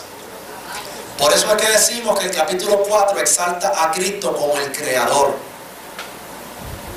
porque en aquella experiencia se unieron todos para glorificar, engrandecer y exaltar el nombre del Señor. En términos de la creación, debemos mencionar en esta noche que todo lo que Dios ha hecho en la creación tiene una dimensión de 4 partes. Dios creó la tierra para el disfrute y el deleite del hombre, y la tierra tiene 4 puntos cardinales mencionados. Esos son el norte, el sur, el este y el oeste. Y esa misma tierra que Dios creó, que tiene 4 puntos cardinales, tiene también 4 estaciones del año. Dios le dijo a Noé: destruiré sobre la faz de la tierra todo lo que tiene vida. Pondré un arco como señal, que será mi pacto para ti y todas las naciones y las descendencias que vendrán después de ti. Pero permanecerán las 4 estaciones del año: el invierno, la primavera, el verano y el otoño. Dios creó los árboles y las plantas del campo y los árboles del bosque. Y cada árbol que Dios ha creado tiene 4 partes: raíz, tronco, ramas y fruto.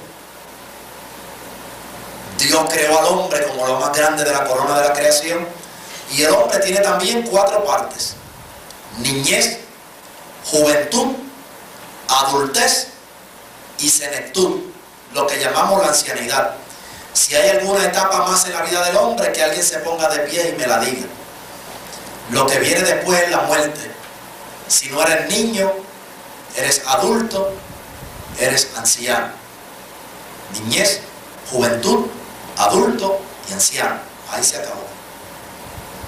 Por esas cosas en el cielo se alaba el nombre del Señor. Por esas cosas se glorifica el nombre del Señor.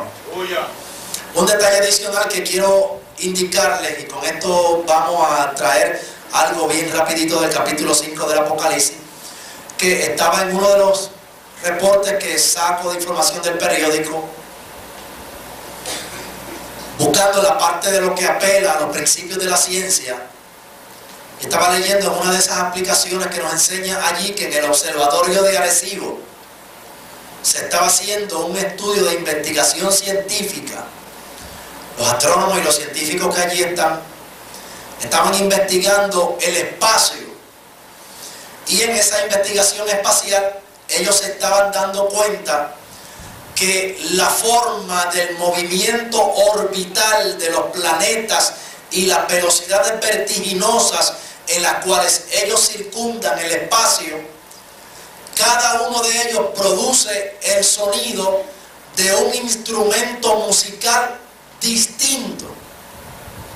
Ellos estaban diciendo que cuando los planetas se mueven en ese movimiento sideral en el espacio a unas velocidades sumamente vertiginosas, hay algunos de ellos que van a tanta velocidad moviéndose que producen un sonido como el bajo: tum, tum, tum, tum, tum, tum, tum, tum, como las cuerdas del sonido de un bajo, pero en una armonía perfecta. Hay otros que, a diferencia del sonido del bajo, producen un sonido tan agudo como el toque de la trompeta. Hay otros que en ese movimiento orbital producen el sonido de las teclas de un piano. Y cada uno de tantos planetas que hay producen en el movimiento de la órbita algún tipo de ruido o sonido de algún instrumento musical. Y ellos decían en ese reportaje del periódico: quisiéramos que lo pudieran escuchar. Parece como una orquesta armoniosa con una perfecta armonía. Son instrumentos de viento, como son instrumentos de percusión, como son instrumentos de cuerda, y parece el sonido de una orquesta tan perfectamente circundando toda la órbita del espacio. Dicen ellos. Yo acá, en lo que entendemos por la palabra de Dios, es que yo entiendo que los planetas en la órbita en la cual circundan, ellos alaban, adoran, glorifican, exaltan y engrandecen el nombre maravilloso de nuestro Dios.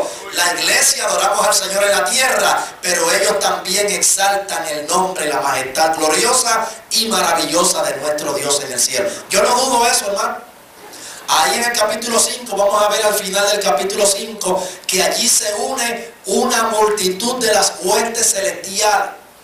Dice la Biblia que son millones y millones y millones de ellos, que se unen para cantar alabanzas y exaltar el nombre maravilloso del Señor. En el capítulo 5 del Apocalipsis, el tema principal es el tema de la redención. Y con esto ya terminamos. La palabra redención en la traducción original del Nuevo y el Antiguo Testamento, porque en este caso la palabra aplica a ambos testamentos, es la palabra goel. La palabra goel significa compra por medio del derramamiento de sangre. La Biblia dice en el libro de los Hebreos, exactamente en el capítulo 9 y en el verso 22, de la siguiente manera: sin derramamiento de sangre no se hace remisión de pecados. Por tanto, el que llevaba a cabo la función de ser un redentor tenía que tener tres cualidades excelentes. Número uno, tenía que ser el pariente más cercano.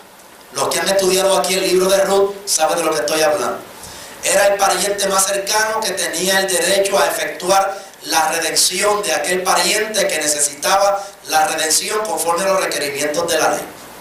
Segundo, ese pariente cercano que iba a fungir como el redentor tenía que estar dispuesto a redimir a ese pariente. Y tercero, tenía que tener el factor económico para poder redimir a ese pariente que necesitaba ser redimido.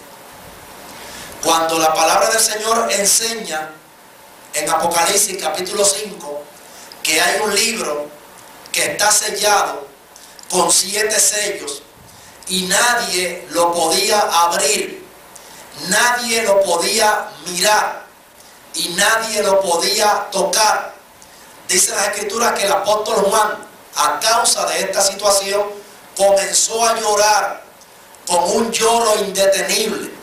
Dice la Escritura, y yo lloraba mucho porque no había sido hallado nadie. Y la palabra que sobresale en Apocalipsis capítulo 5 es la palabra digno. Tenía que ser alguien que tuviese la dignidad para que cumpliera con los requisitos y los requerimientos de Dios para poder llevar a cabo una redención efectiva.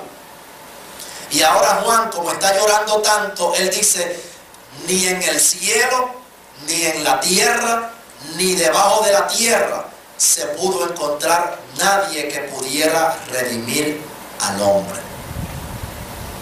Las Escrituras enseñan en el libro 2, capítulo 2 de los Hebreos, que todas las personas que morían antes de Cristo estaban por toda la vida sujetos a causa de servidumbre. Cuando Dios y Cristo predicaron que era necesario que Él muriera y al tercer día resucitara, Satanás no quería que Cristo pasase por la experiencia de la muerte, porque al Cristo morir redimiría a todos los hombres que habían muerto antes y después de la muerte de Cristo. Por tanto, la aplicación de la muerte de Cristo es tanto retrospectiva, que mira atrás, como también futura, que mira adelante. Esto significa, hermanos, sencillamente que cuando comenzaron a buscar en el cielo alguien que redimiera al hombre, el hombre estaba en pecado, necesitaba un redentor, un pariente más cercano, uno que tuviese el interés de redimir y uno que tuviese el factor económico para redimir. Cristo fue el único, pero primero buscaron en el cielo. ¿Qué buscaron? Los ángeles. ¿Qué buscaron? Los arcángeles. ¿Qué buscaron? Los querubines. ¿Qué buscaron? Los serafines. ¿Qué buscaron? A Miguel. ¿Qué buscaron? Gabriel. Ninguno de ellos podía redimir. ¿Sabe por qué? Porque los ángeles desconocen el problema del pecado del hombre. Por tanto, como ellos desconocen el problema del pecado del hombre, ellos no tienen ninguna relación con el pecado del hombre. no pueden redimir al hombre. Buscaron en la tierra a todos los hombres de Dios que habían, que eran hombres fieles, hombres que Dios usaba, hombres terribles. Buscaron para ver si alguno podía redimir al hombre. Nadie reunió los requisitos de Dios, porque desde la caída de Adán en adelante, todos eran pecadores y ninguno podía cumplir con el plan de Dios de redimir. Buscaron debajo de la tierra Noé, pregonero de justicia. Abraham, el padre de la fe, el padre de Israel. No reunían los requisitos, eran pecadores por la descendencia de Adán. Cristo dijo, como dijo el escritor de los Hebreos, en la cabecera del rollo del libro está escrito de mí, el hacer tu voluntad me ha agradado. Lo que el diablo no sabía fue que antes que el hombre cayese en el huerto del Edén, el sacrificio de Cristo había sido establecido en el cielo ya antes de la creación del hombre, y posteriormente fue instituido en la tierra. Y cuando él pensó que había dado un golpe destructivo a Adán en el huerto del Edén, lo que destruyó, lo que desmoronó, fue aquel primer Adán que habla Pablo en el capítulo 5 de Romanos. El primer Adán fue alma viviente, el segundo Adán, Cristo, es espíritu totalmente vivificante. ¿Cuánto podemos adorar a Dios por Cristo en esta noche? Gloria al Señor por ello. De manera, amados hermanos, que allí ahora aparece solamente el digno, Jesús, nuestro Señor, nuestro Salvador. Esa palabra que aparece allí, ahora vino un anciano y le está diciendo a Juan, no llores. He aquí el león de la tribu de Judá, la raíz de David. Él ha vencido, y él solamente es digno de abrir el libro y desatar sus 7 sellos. Y el resto del capítulo 5 en adelante habla acerca del grande triunfo otorgado a la humanidad por motivo de la redención de nuestro Señor Jesucristo. Me llaman la atención los últimos versos que concluyen el capítulo 5 del Apocalipsis, que está diciendo allí desde el verso número 10 en adelante. Lo leo de la siguiente manera. O del verso 11. Y miré y oí voz de muchos ángeles alrededor del trono, y de los animales y de los ancianos, y la multitud de ellos eran millones de millones, que decían en alta voz, el cordero que fue inmolado es digno de tomar el poder, la riqueza, sabiduría, fortaleza, honra, gloria y alabanza. 7 manifestaciones de exaltación se hablan allí del Señor. Y oí toda criatura que está en el cielo y en la tierra y debajo de la tierra y en el mar y todas las cosas que en ellos están, diciendo al que está sentado en el trono, al Cordero, sea la bendición, la honra, la gloria, el poder para siempre jamás. Y los 4 animales decían amén, y los 24 ancianos cayeron sobre su rostro y adoraron al que vive para siempre jamás. Gloria sea el nombre maravilloso del Señor. Si adoraron al que estaba sentado en el trono, pregunto, ¿quién era el que estaba sentado allí? Nuestro Señor Jesucristo, que es el único que admite adoración. En esta noche, Dios les bendiga. Hemos dentro del tiempo tratado de avanzar para no extendernos demasiado y hacer omisión de muchas cosas, de manera que esperamos que en esta conferencia que hemos compartido haya sido para usted motivo de alguna introducción y que ello sea de alguna edificación, exhortación y consuelo. Trae ello una idea sencilla, básica y elemental, y brevemente algunos versos que hemos tocado acerca de esta escritura. En esta noche hemos concluido esta primera conferencia del tema Introducción al Apocalipsis, capítulo 1 hasta el capítulo 5. Dios les bendiga, muchas gracias por su presencia y gracias por estar aquí con nosotros. Nuestra hermana que tiene la participación continúa en esta hora.